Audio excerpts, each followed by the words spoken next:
അയ്യോ എന്ത് ചെയ്യുമെന്ന് പറഞ്ഞു കഴിഞ്ഞാ എൻ്റെ അളിയാ അവൻ്റെ മുഖം ഒന്ന് കാണണമായിരുന്നു. ഈ വക്ക് പോയ ഗുണമില്ല പേടിച്ചിട്ടേ. അല്ലളിയാ ഇത്ര പേടിത്തൂറിയായിട്ടാണ് ആളിയെ എപ്പോഴും കിടന്ന് വെല്ലുവിളിക്കുന്നത്. എടാ അതെന്ന് പറഞ്ഞു കഴിഞ്ഞാല് ഞാൻ ആരാ? അവന്റെ പെങ്ങളെ നോക്കണ ആള്, അവന്റെ അളിയ. പിന്നെ എന്നോട് എന്ത് വളവള പറയാലോ, ഞാൻ പ്രത്യേകിച്ച് തിരിച്ചൊന്നും പ്രതികരിക്കാൻ പോകില്ല. ഈ സംഭവം പാവമാണ് ആള്.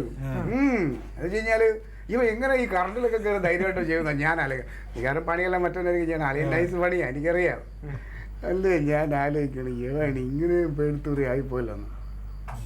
അല്ലളിയാ എന്തായാലും അവന്റെ ഉള്ളിൽ ചെറിയൊരു പേടി കയറിയിട്ടുണ്ട്. ഇത് വെച്ചിട്ട് അവന് ഞാനൊരു ചെറിയ പണി കൊടുത്താലോ? അല്ല എന്ത് പണി ആളിയെ ഉദ്ദേശിക്കുന്നത്? നമുക്ക് അവനൊക്കെ തത്തി കളഞ്ഞാലോ? ഇത് ആരെ കുറിച്ച് പറയണം? അറിയാ നടരാജ ആവശ്യമില്ലാതെ എടാ ഞാനും അവനും തമ്മിൽ ഒന്ന് രണ്ടും ഒക്കെ പറഞ്ഞ് വഴക്കിടും. എന്നിട്ട് കളിക്കുന്ന എന്ത് എവിടെ പറയണത് ഒരു ബോധമില്ലാത്തൊരു കിഴങ്ങൻ തന്നെ. നിന്റെ അടുത്ത് പലപ്പോഴും പറഞ്ഞു മിണ്ടരുത്. അളിയ ഇവൻ പൊട്ടത്തരേ പറയത്തോളൂ. അളിയ പ്ലാൻ പറ കേക്കട്ടെ. സംഗതി എൻ്റെ അളിയനാണ്. അവനങ്ങനെ എനിക്ക് കൂടുതൽ നോക്കിക്കാനും പറ്റില്ല. എന്നാലും ഒരു ചെറിയ തമാശ കളിയാ.